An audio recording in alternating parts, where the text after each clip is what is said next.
Hello, welcome to Innected. This is Drew with Matt, and we are happy to have you with us. Innected is a digital community for entrepreneurs where we share stories, experiences, and ideas with one another to achieve our dreams together. We invite guests through innectedpodcast.com and get together on Discord to build a broad network, to learn from each other, and find partners with similar mindsets. Come join Innected. Hello, everyone. Today we have Mishka Orakzai from Pakistan, who is a winner from the Pioneer Tournament and is the founder and creator of thiscodeworks.com. Mishka, can you briefly introduce yourself to the audience and maybe share what thiscodeworks.com is, what you're trying to solve and build with this project or company? Well, hello, everybody. I am the founder of This Code Works. This Code Works was something that I started, I would say late in life, because nowadays I feel you have to be a founder in your early 20s or teens. And so I started when I was like 27, 28. And so around about that time, had worked in marketing for a couple of years. I was kind of bored with my jobs. I wasn't finding a fit anywhere. Then I kind of started how to learn to code on the weekends. And then when I was learning how to code, at the same time, I built this project as one of those coding assignments, like a place to save all my code snippets. And that was This Code Works. At that time, it was called Code Pages. And I couldn't get the domain. So we switched. And so then I basically built This Code Works sort of as like a project to learn coding on. And it was just this one. And so I had built several apps before, like a travel app and stuff. Like, you practice coding on this, but this one, I just couldn't let it go. And in this, there was something really cool about it. There was this big vision that I couldn't see in any other app, and it just made me very excited. I just couldn't stop working on it. And so while I was working, I discovered Pioneer, and Pioneer has this amazing, feedback thing. Like before, like I was just building my own bubble, and then once I went on Pioneer, then you get weekly feedback from people every single week, and then just made it more real. And it made me realize it's not just me who's being excited. Like this is genuinely something that other people are also excited by, right? And so, and then bonus, I won Pioneer, and then I just never stopped working on it since then. And so what started as just like a project to learn how to code on, it's now turned into a company, and it's turned into like, at this point, I'd say like my life's work. I just absolutely love working on it. So This Code Works basically started as a place for me to save code snippets that work for myself. It's something that I am building to turn into like a Pinterest/social network of code. A Pinterest, and when I say Pinterest or Instagram, it's because it's a place where you go and discover ideas or things you didn't know existed before. And I feel that's what's missing in the coding world. Like, you know what to Google, you know what to search for, and you find on Stack Overflow, but you don't know what else exists out there. And I think that's what's really missing with code. So like, if let's say, like you do look for like a certain animation or something for a button, and you do go on Google and you do land on This Code Works, you'll find other collections of similar snippets or other stuff by that same user, and you start digging into that world of code, just kind of how you do on like Instagram and then other social network sites. That's what I'm trying to sort of build, and that's what This Code Works is sort of in a nutshell. And I'm pretty sure you'll get a lot of these questions, but I'm not, my background is not IT. So I just wanted to kind of ask what a snippet would be.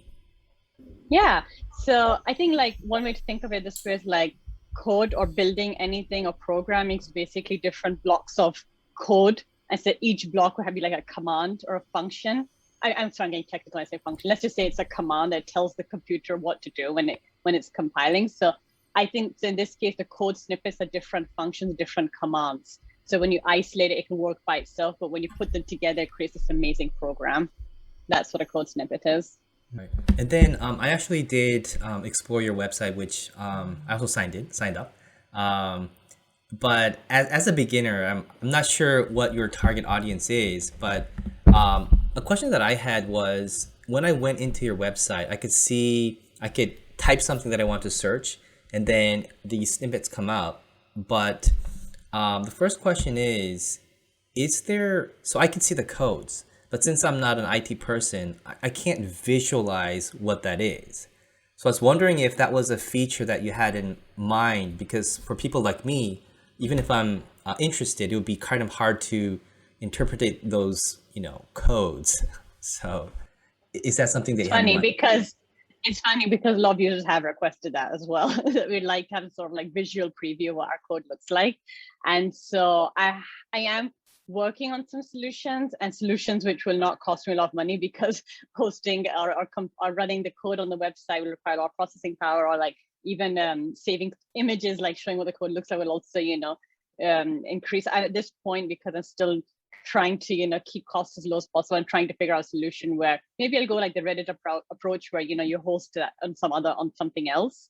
But right now I haven't, and it is a much requested feature and something that I am working on. Stay tuned. Right. Oh, right. That'd be really cool. And then the other thing was this built for mostly beginners, or are you targeting like, even experts? I think this is a great project because what I see is there's going to be updates every day, real time. So it's good for beginners, but even experts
to get to this point. Wow, so many, and I really don't know where to start. We have a lot of time, so. Because this wasn't like one of those projects that you hear like Flappy Bird, like somebody makes something, they put it out there and it goes viral. It wasn't like that at all with Code Works. Like, it took me a really, really long time to get where I am right now. And I sometimes even amazed at myself that, why did I keep doing it when it wasn't working? Like when I compare it now, and I know what it looks like when it's working. For a year and a half, it wasn't working. There was like 0 users. People signed up and never came back. And for some reason it wasn't disheartening, because you just keep going for some reason, but it didn't work for a really long time. And I think like one of the biggest indicators, I was like looking at a survey I did like literally last January. I sent a survey to all the users, and by that time it also been functional for like about a year. And I sent a survey to all users like, would you recommend this to anybody? And they hypothetically was that 0 people said they would recommend this website to anybody. So that was like, and after a year of using it was so disheartening. And now it's like run on recommendations. Like, I don't have to even hypothetically ask. I can literally see the data. People are constantly recommending it.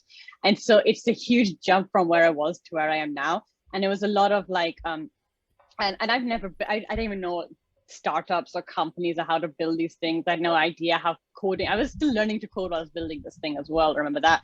And so it was a lot of figuring out, like, I kind of also had that, I just need to build this thing full of features. And then you kind of realize that it's not about the features, it's about the problem and what's the problem you're solving. And that took me a really long time to realize. And the problem is, like, you may have one problem in mind, but you have to figure out what is the problem that users have, right? And so I also had to learn a huge lesson here. It's not about, because I feel like, oh, I am the target audience, I know this audience better than anybody else, I could figure it out. And that does really help to a certain extent. But you really need to talk to users. And that's been my biggest learning from this, that, the more I talk to users, the better this product gets. And so, especially in the beginning, I didn't have users. So, I had to like find people off Twitter. I had to, constantly post on Reddit and stuff. And so you'd get like a trickle of 1 or 2 users. And then the feedback wouldn't be so great. It'd be like, your copyright year is outdated. Or like, it's like, this isn't helping the website. And so it takes a lot. And then I realized and this is something I realized now, really late in the game. It's even about the questions you ask users. At a certain point, I was fed up, like, I constantly ask users what do they want, and I'm building those features and they don't even come for it. And so like, and then I realized that I'm asking the wrong question. Like, you're not supposed to ask users like, what do you want? You need to ask them, what is your problem? And then figure out, how do I solve that?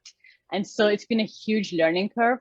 But getting back to your question about the obstacles I faced, I think it was basically learning what to build and how to build, like what's the right thing to build, like, and I think that's been my biggest problem, struggle since the beginning.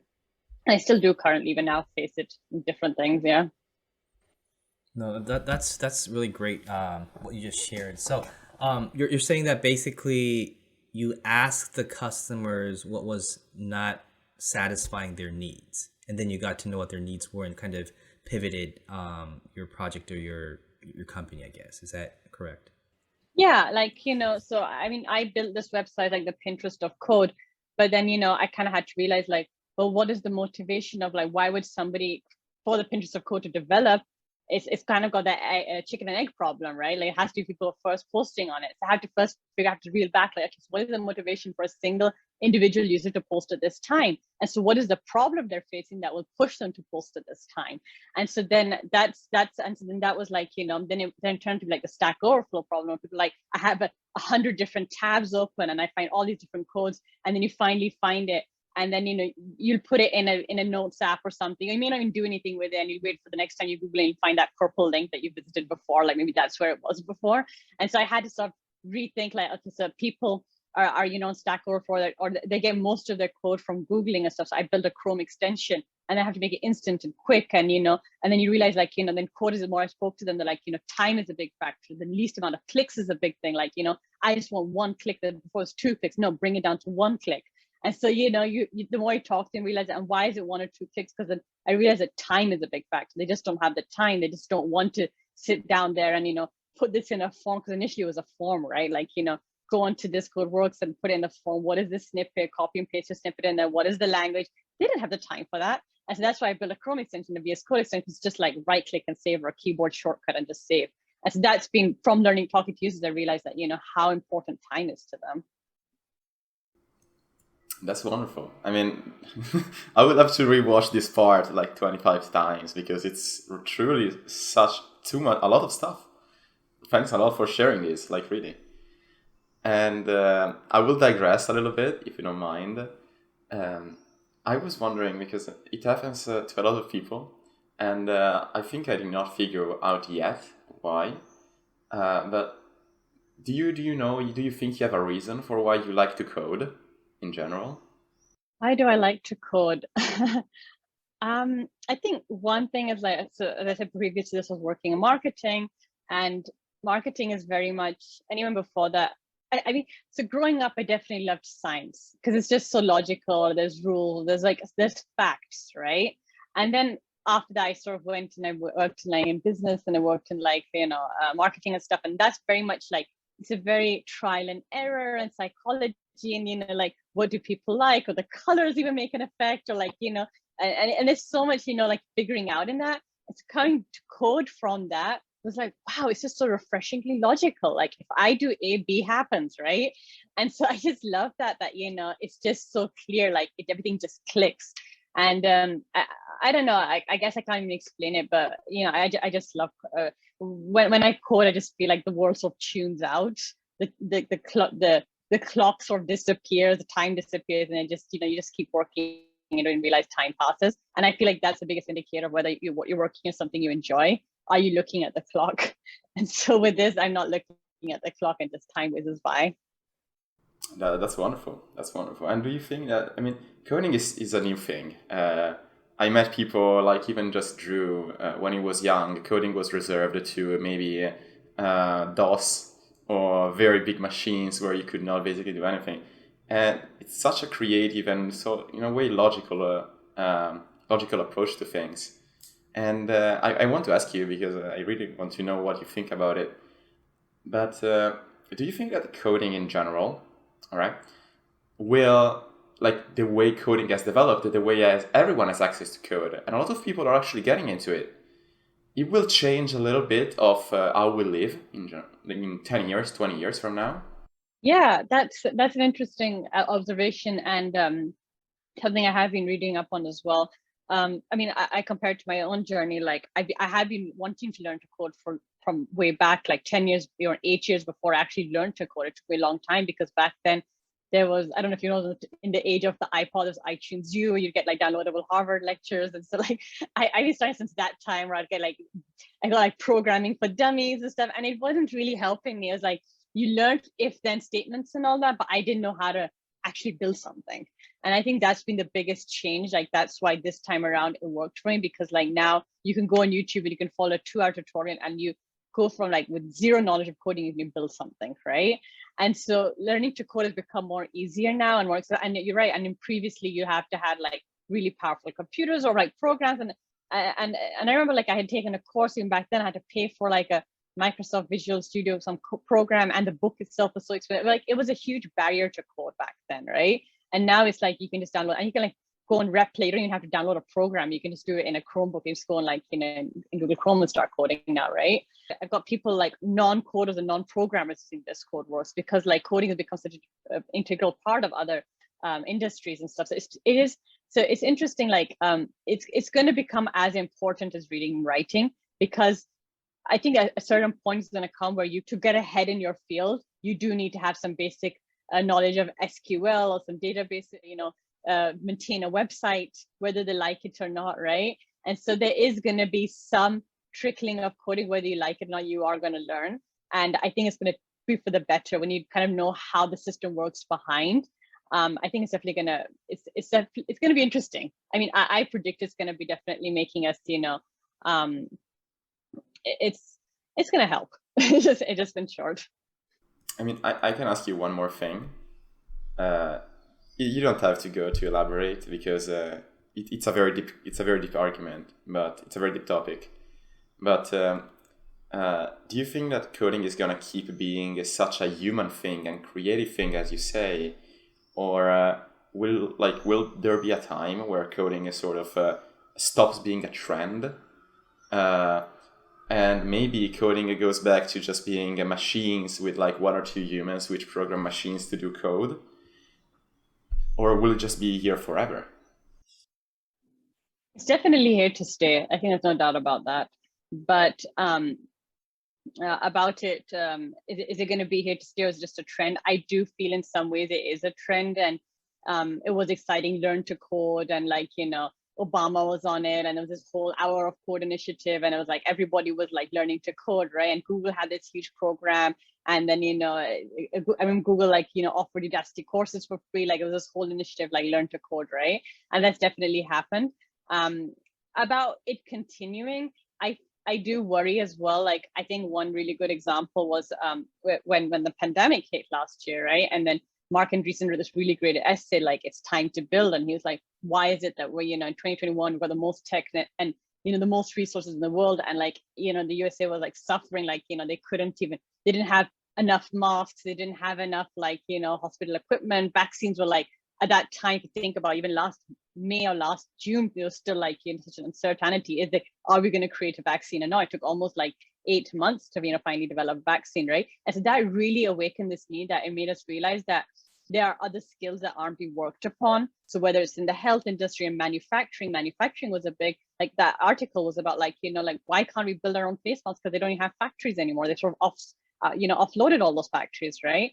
And so I think that's another that's really an interesting point, that maybe we are concentrating too much on coding, and because of that, other industries are falling to the side, and that's not a good thing, right? Because like I think the pandemic really showed that other industries or other skills do require the same amount of attention. Right. Great. I just want to shift gears, and this is a question that I really am interested to hear from everyone, the entrepreneurs. But when you find a partner, so I found Matt. It took a long time, but I was just wondering, when you find a partner, what value do you look into? What do you prioritize? And to me, there's some red flags when I talk with someone and I know that it's not going to work. So I was just wondering how you find partners and what kind of red flags you have, when you determine. Yeah, and this is something I have thought a lot about because I'm a solo founder, and so I have evaluated other people, like, could they join in as a co-founder?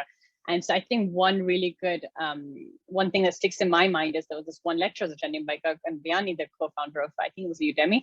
And so he had this really good point that when you're looking for a co-founder, there should be this critical skills gap that he or she should be filling, right? Something that you don't have and the co-founder should bring to the table. Technical, non-technical is a great example. One is technical, one isn't technical. But what is something you don't have the other person can bring, right? And I think that's like the one thing, like you don't want to be two technical founders or two business-minded founders. Like, I think that's one thing you should look for is somebody who fills you, who complements you skills-wise.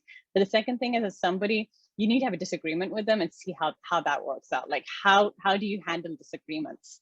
I've had not co-founder, but like people I was like, evaluating as co-founders. And when the time came to like certain things that I didn't want to budge on or they didn't want to budge on, it was pretty clear it wasn't going to work because we weren't able to negotiate and come down to a reason. It was like, well, I'm right. And they were like, I'm right. And it just didn't work out that way. Right. And so you have to, I think, so when I'm saying, when you have a disagreement, do you both, are you willing to negotiate? Are you willing to are you and your co-founder willing to, budge on certain items? Or like, I said, that's really important. You don't want two hot-headed people, but you don't want two people who are willing to say yes to everything either. This should be like a relationship where you both have the power to negotiate. So I think that's my thoughts on finding a co-founder. No, I think that's a great point. Definitely Matt and I, we did have some disagreements, but we're still together. So Yeah, we had some fights. I took some limbs of him off, and now he's agreeing with me. So it's fine. Right. Just kidding. Of course. So I know as a founder, you must be really busy, right? Because you have to take care of so many stuff. And I was just wondering how you're, as a founder, I think a lot of people would be curious to see what your schedule is as a founder, like daily.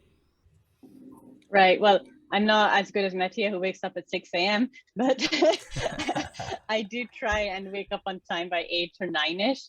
Well, one thing, my day, and it's 9 a.m., so it always starts with a morning cup of coffee. That's one thing for sure. But I always try to, I think what I try to do is I don't have a schedule really. I just work on whatever excites me or is most interesting. And I think in a way that doesn't work because like things that, like tax work or admin work, which are boring and which I just really want to push off, I'll really leave it to the end. And it does have repercussions for doing that. That's not a good approach. But I think for me, it's just like if you work on what's exciting for you, you continue to stay motivated, right?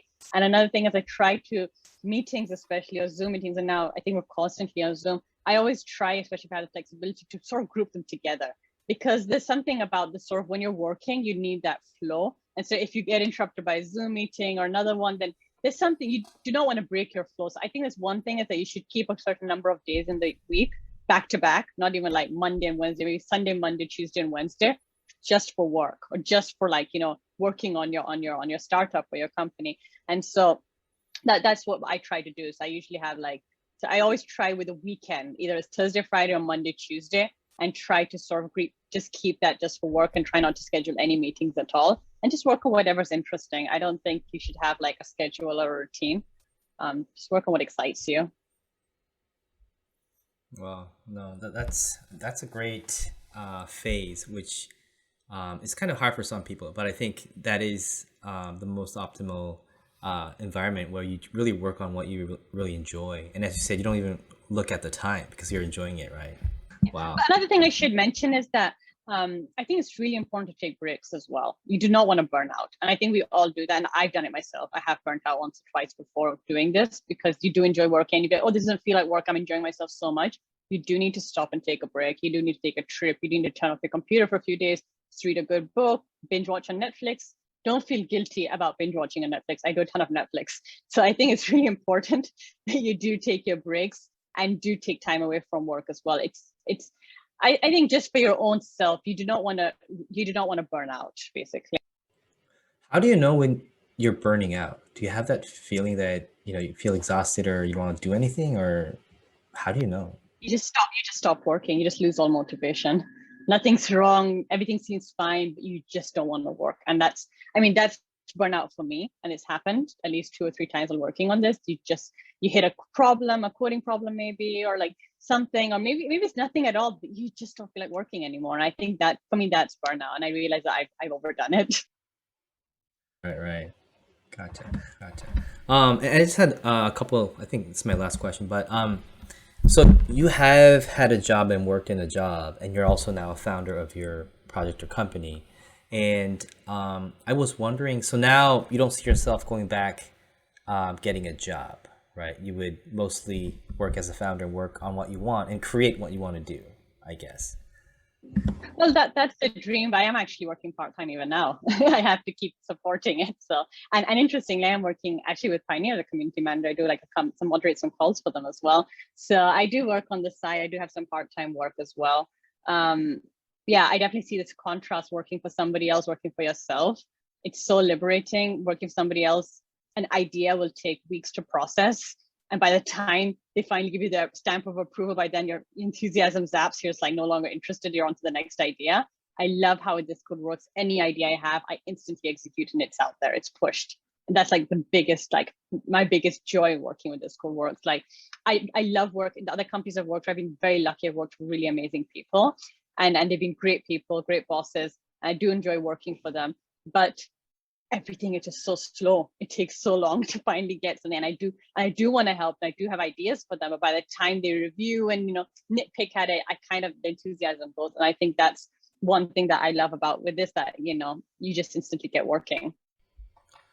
Right, that's a great point. I also have a job, but I'm doing this on the side because I really enjoy it. And I've been on a number of startups. So as Pioneer, I was a co-founder with Justin on Matrix, but it's really different from a job. And as you said, it seems like in a job you could get this done in 1 hour, but because of the process, it takes a week, right? So I totally understand that. Thank you for sharing that. Just one more question is now, because talking about the job, people want to go to Google, Apple, these really high paying positions. And was wondering if there was a company that would, say that they'll pay you like 6 figures, like even 7 figures. I mean, that's a lot. But would you take that and work for that company, or would you still go and build your own project or startup? Well, I think one thing about large companies is there is a lot of benefits, and they shouldn't be ignored. One is that you get to work in this environment of highly ambitious, highly talented people, and that does, and you should, if you ever have an opportunity. That's why like cities like San Francisco and New York, or and this is why they work so well, because there's this insane energy there and buzz there, and that's what you also get in like companies like Google or like Apple, because there's all these really talented people there. And so that's why you get so many great founders who are like ex Uber, ex Airbnb, ex Apple, because when there's something about the environment, and I think in Pioneer replicates that really well. And so if you ever have an opportunity to work as Travis, I would definitely go for it. I mean, you mentioned for the money, and obviously money is a good bonus. Why not? Because like I am still trying to run this company, and I haven't started charging users yet. But I think for me, it's more about the motivation of working with other people. And another thing about large companies is, compared to startups, my experience with large companies is there's actually less work, and work is sort of slower there versus a startup where you're working every minute, or smaller companies. So with larger company, I feel like you can get more. I mean, if you can work out a good arrangement, and some are really supportive of your projects. But I guess it depends. But for me, I mean, then it depends on how good the environment is. That's great. Yeah, that's a really good answer. And all right, we're getting to the end, so I have to ask you some questions which are really crucial to me and to a lot of people who are watching this. And the first one is the most general one, and is if you were right now to lose all of the money over survival, right? So you are at maybe you are a college user, you're a college guy, you're a college student. You only have money to go to college, study, you eat normal food, so you cannot really invest somewhere. And also, if you were to lose your knowledge in the field that you have it right now, so if you could not do marketing anymore, if you could not do coding anymore, so you had basically to start from zero. Where would you be putting your efforts? I think I would, if I had to go back to college, I would go for a degree or a field that interests you, and then take any opportunity to work. And whatever skills you're learning, I think it's really important that you instantly start using them. I feel like one failure of the education system is that they teach you so much theoretical knowledge, and when you finally get into working, realize that none of it matters. Like you're starting from scratch again. And I'm not so sure about computer science backgrounds, but I don't have that. But definitely what I've seen from I did my background in business and stuff. And so when I went there, it was just like the degree was just useless, honestly, for me, to be honest. And so I feel like what I would do is like choose a degree which will actually help you with your career, will actually give you some skills. Like that's why I feel like technical fields like the science or engineering you're actually gonna learn something, right?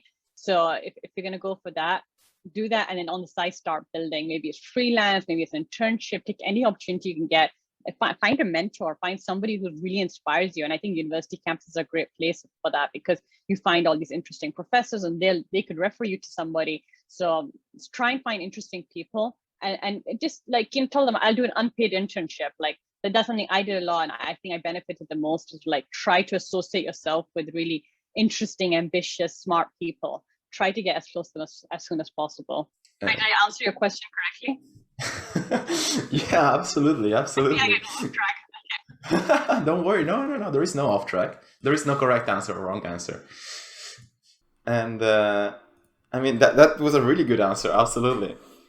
And I mean, education has been education and schooling has been a trend for now 300 years. And with social media and entrepreneurship and all this stuff, it's kind of fading away in a way. So it's sort of like it's not really the trend anymore. People, as you said, they see the value of working, and they see the value of doing stuff, right? Maybe also learning from themselves.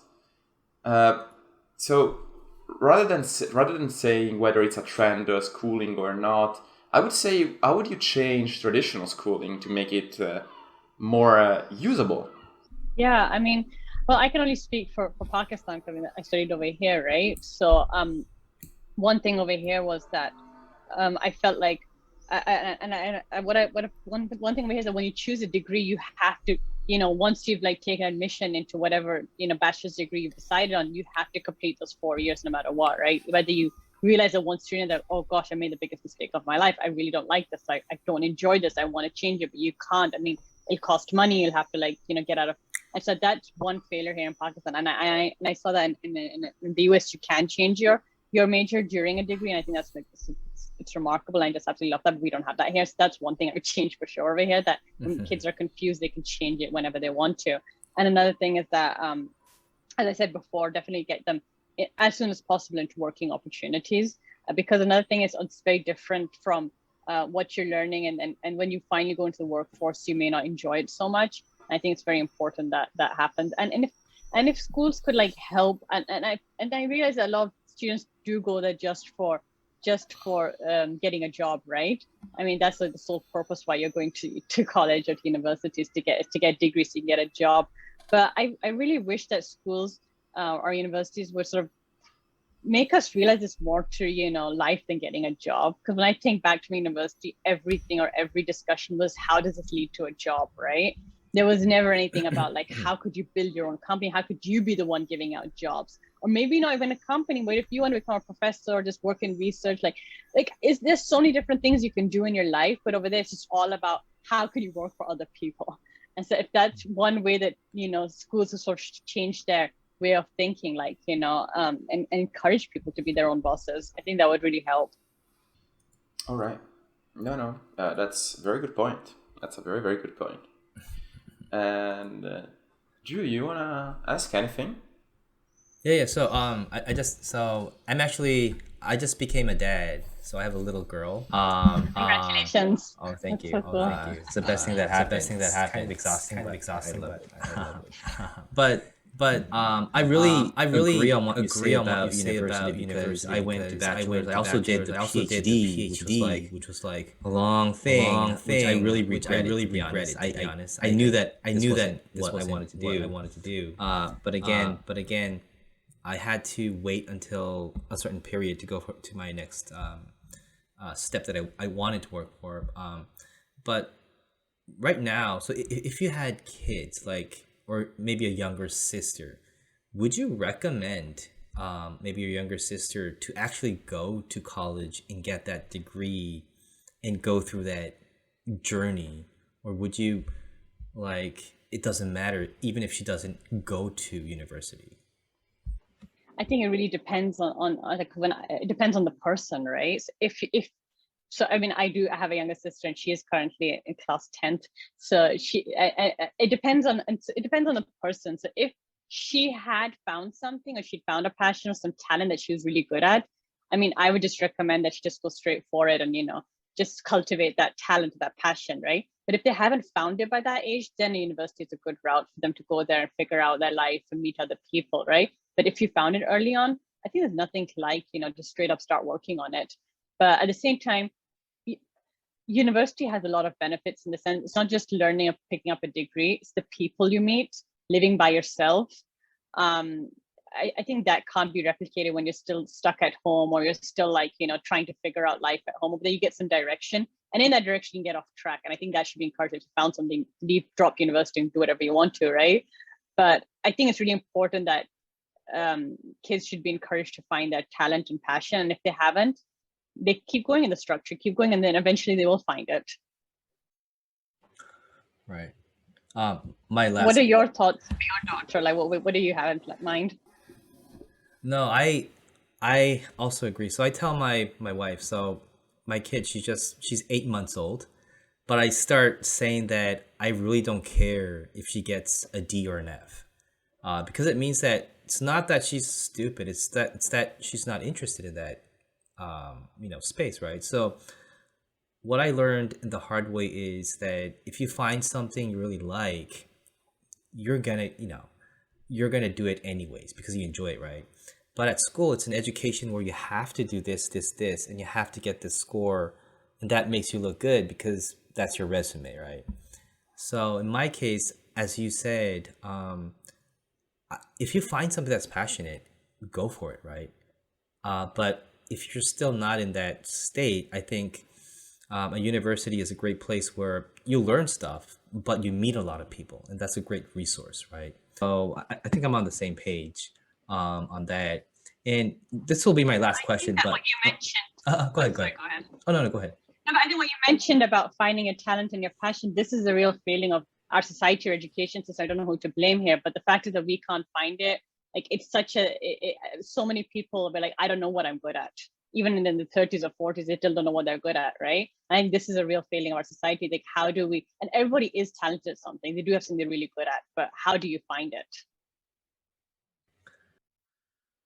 That's actually my question. So I still don't know if I'm good at, I still don't know what I'm good at, but I keep trying to find what I enjoy, and I think I'm at least progressing. So my life has pivoted a lot. But my question was, how did you find your talent? So you went to bachelor's, you went to university, and then you kind of found your passion. How did you do that? It took me a lot of tries as well. Like, I didn't know coding was my talent or my passion. It took me a lot of nothing interested me. Everything was, to put it bluntly, everything was boring. Like, everything was too easy, or like something was just like, so like business school was just, it was just okay. Like, I do regret even doing them, but at the same time I had great friends and great teachers there. So for them, I guess maybe do it again, but the degree itself was kind of useless. I didn't learn anything. I went through so many different things because I couldn't figure out what I was happy with or what I was interested in. So I was like, I worked as a writer for a long time. I taught at the university. I was a lecturer for a while, and I went into research. I published a paper. I kept on trying different things, and I even did design. I did some graphic design for a while, and so I kept on trying different things. And in the beginning, everything is exciting because it's a new challenge. You're learning something, like, oh, this is pretty cool. But once it dies down, then I'm not like, you're itching for the next thing to learn. So I think with this, for me, especially for coding, I think one thing is that you never stop learning. So I think that's why it really suited me, because I'm constantly, the challenge is constantly there, right? And so I think that's it for me. But it took me a really long time to keep on jumping from one thing to another, right? And then you also have these huge what ifs in your brain that maybe I should have done, engineering back in college, or maybe I should have done computer science. And why didn't nobody tell me about this other field I didn't know existed, right? And there's so much resentment and what ifs when you're younger until you find it. I think like the only way you can do is just keep experimenting, and don't be afraid to also, I think one thing is that once you get in the career path, is you're worried about like all this progress I made in this one company is going to go if I go and jump into another company or jump into another industry, right? And I think like one thing, like my father's constantly telling me that you're super young when I was in my 20s, like you can do all this, you can keep jumping from company to company. I kept a feeling, wow, I spent 2 years at this company, I don't want to waste it all, right? And I think one thing about your 20s especially is you can take all the risks, you can keep starting from scratch. You're too young, and there's so much life ahead of you. I think you shouldn't be afraid to take those risks. Right. No, that's great. I think the other thing that I learned is it takes courage. I mean, thinking of something is one thing, but taking action is another thing. And the third thing is people around me, they told me I'm crazy. So I was fine with that. But I think it takes courage, and I totally agree on what you say. And that's why I kind of really respect and admire people like you who, went from the path and pivoted, tried stuff, and then found their passion, right? So it sounds cool when you're there, but if you look back on how you got there, that's a lot of struggle. So, I just want to say, yeah, that's I admire you on any founder who makes it there. So okay. Yeah, I think that was all my questions. Matt, do you have anything you want to say? I mean, I would love to talk for 2 more hours, but I think that I do not have any specific question as of now. So, actually, one thing I could ask you is, Innected, like the project we're trying to build, is trying to do 2 things. The first one is make entrepreneurs humans. So connecting each other and actually understanding that we're human creatures, you probably know. Point. Yes. No, that is so good, because like I constantly felt it when I was reading up on Bill Gates or Steve Jobs, that these amazing geniuses, and whatever they did whatever they touched turned to gold. And then when I came out, like, damn, there's so much failure here, and they never talk about this. Or like maybe they did have that Flappy Bird viral experience and they never went through it. But and then what was interesting, I realized that after becoming a founder, when I reread those stories, there is stories of failure. There is stories where they're saying, "Oh, we tried hard, you kind of ignore it at that time, right? Yeah. You keep running to the successes point, and then when as a founder you reread it, like, wow, they really struggled as well. It's true. It's really true. But I mean, of course, as you said, you just see you like, we're used to look at the things which we enjoy. Right? We see something we don't enjoy, we just skip it. So with Innected, what we're trying to do, other than making us humans, is trying to build a network behind people like us. Because, of course, again, being able to talk with each other and actually communicate and discuss topics with people with the same mindset is really helpful, at least for me. And as Drew said, when you're starting out, even just finding partners, right? Like on Google, you can go out there and you can find every single piece of code. On Code Snippet, you can find every single piece of code, right? And why can't we have a place where we can find every single entrepreneur to speak with, right? And so this was our idea. And I really wanted to know your opinion on this, whether you like it, whether you don't like it, or anything else. Or any suggestions. It's a great idea. It's a great idea because a lot of people, and so I feel like a lot of entrepreneurs are born from their environments. I remember one remarkable thing when I said I did a paper. So one paper I published was about entrepreneurs and like what makes them successful, or like what are their traits. And one thing that kept on coming up, even part of my study, but what I found interesting off the side was that a lot of the entrepreneurs of people I was talking to, they most started because like they were from a family of entrepreneurs, and so they grew up in this environment where it was risk takers. It was normal for them. And so that's why it's easy for them to become an entrepreneur. And I don't know if that, but that's my observation from when I was talking to all of them. And so, but that's great for them. They have this environment, they know what it takes, they have people to consult. For the people who don't, like I personally did not come from family of entrepreneurs. Nobody in my family is an entrepreneur. We're very much safe, job-seeking people.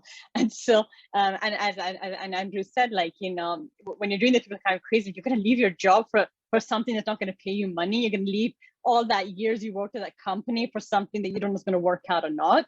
And so you get these kind of feedback, right, from an environment which isn't used to that.